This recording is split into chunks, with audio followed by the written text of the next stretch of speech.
कैसे हो मेरे प्यारे विद्यार्थियों। स्वागत है आप सभी का आपके ही अपने YouTube चैनल पर और इस चैनल का नाम है फ्रेंड ऑफ स्टूडेंट 2.0। आज आप पढ़ेंगे प्रश्नावली 1.2 का प्रश्न नंबर 1।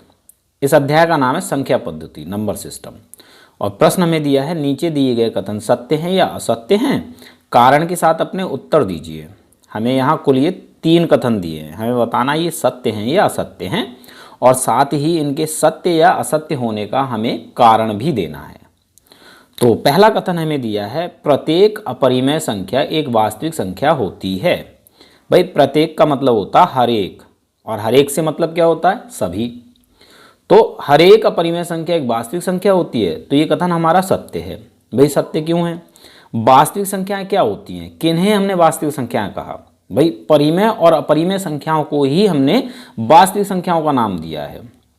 तो इस प्रकार से प्रत्येक अपरिमेय संख्या और प्रत्येक परिमेय संख्या हमारी वास्तविक संख्या होती है।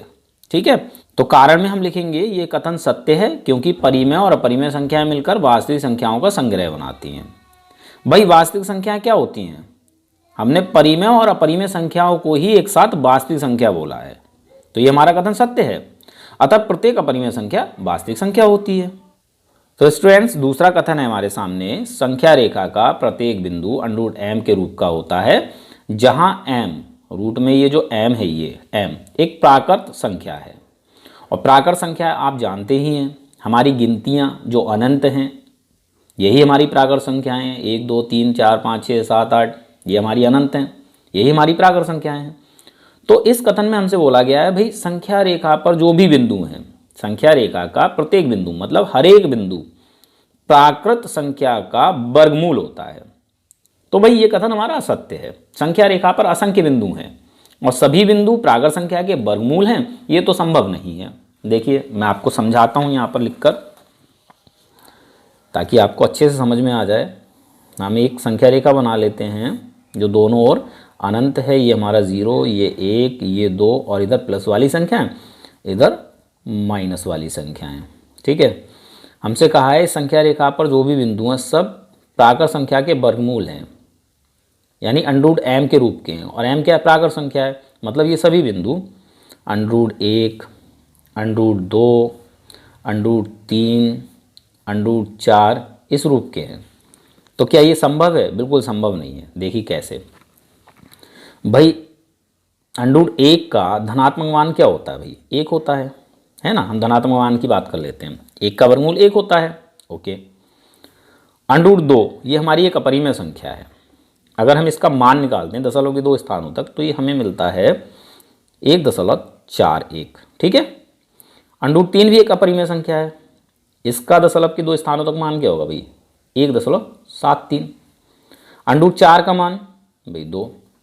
1 का वर्गमूल 1 होता है, √2 का वर्गमूल 1.41, √3 का वर्गमूल 1.73, √4 का वर्गमूल 2। अब आप देखिए जरा, 1 हमारा संख्या रेखा पर ये रहा। ठीक है। √2 का मान 1.41 ये यहाँ कहीं पर है। ठीक है।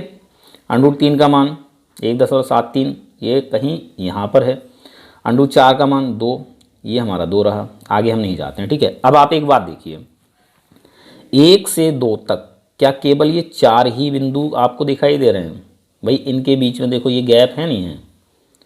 ये गैप क्या है? ये भी तो बिंदु हैं, ये भी तो संख्याएं हैं। लेकिन क्या ये संख्याएं किसी भी प्राकृत संख्या का वर्गमूल हो सकती हैं? बिल्कुल नहीं हो सकती। देखिए कैसे। 1 2 3 4 ये क्या है? क्रमागत प्राकृत संख्याएं, मतलब 1 के बाद सीधे 2 आता है। 1 और 2 के बीच में कोई भी प्राकृत संख्या नहीं है। 2 के बाद 3 आता है, 2 और 3 के बीच में भी कोई प्राकृत संख्या नहीं है।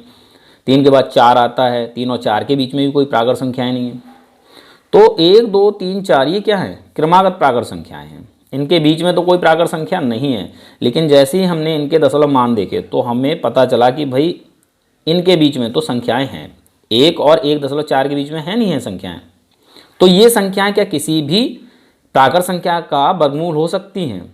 नहीं हो सकती। इसी प्रकार से यहाँ देखिए 1.41 और 1.73 के बीच में भी संख्याएं हैं, ये भी किसी संख्या का, किसी भी प्राकृत संख्या का वर्गमूल नहीं है। इसी प्रकार यहाँ देखिए इनके बीच में भी संख्याएं हैं ना, ये संख्याएं भी किसी भी प्राकृत संख्या का वर्गमूल नहीं हैं। तो यहाँ से हमारा ये कथन क्या हो जाता है, असत्य हो जाता है। ठीक है, तो चलिए कारण लिखते हैं। तो स्टूडेंट्स आपको लिखना है यह कथन असत्य है क्योंकि दो क्रमागत प्राकृत संख्याओं के वर्गमूलों, यहाँ हमने उदाहरण भी दे दिए हैं, 2 का वर्गमूल 1.41 और 3 का वर्गमूल 1.73, इन दोनों ही संख्याओं के बीच में भी संख्याएं हैं या नहीं है, जबकि 2 और 3 ये क्रमागत प्राकृत संख्याएं हैं, 2 और 3 के बीच में कोई भी प्राकृत संख्या नहीं है।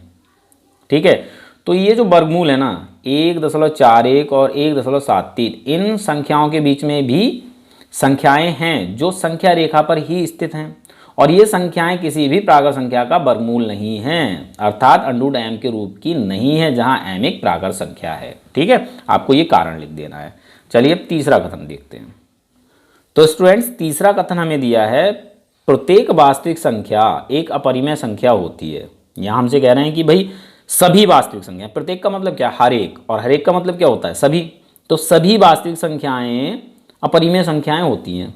तो भाई ये कथन असत्य है। क्यों असत्य है भाई? वास्तविक संख्याएं क्या होती हैं, अपरिमेय और परिमेय दोनों ही होती हैं। अकेली अपरिमेय संख्या वास्तविक संख्या नहीं होती है।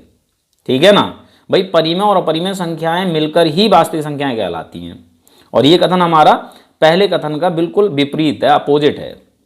ठीक है ना, तो ये कथन हमारा असत्य है। अब इसके लिए हम कारण लिख देते हैं। तो स्टूडेंट्स आपको लिखना है यह कथन असत्य है क्योंकि वास्तविक संख्याओं का संग्रह परिमेय एवं अपरिमेय संख्याओं से मिलकर बनता है, अतः प्रत्येक वास्तविक संख्या अपरिमेय संख्या नहीं होती है। भाई वास्तविक संख्या परिमेय और अपरिमेय दोनों ही होती हैं। ठीक है, तो ये आपका प्रश्न नंबर 1 पूरा हो जाता है। मिलते हैं अपने अगले वीडियो लेक्चर में अगले सवाल के साथ, तब तक के लिए धन्यवाद।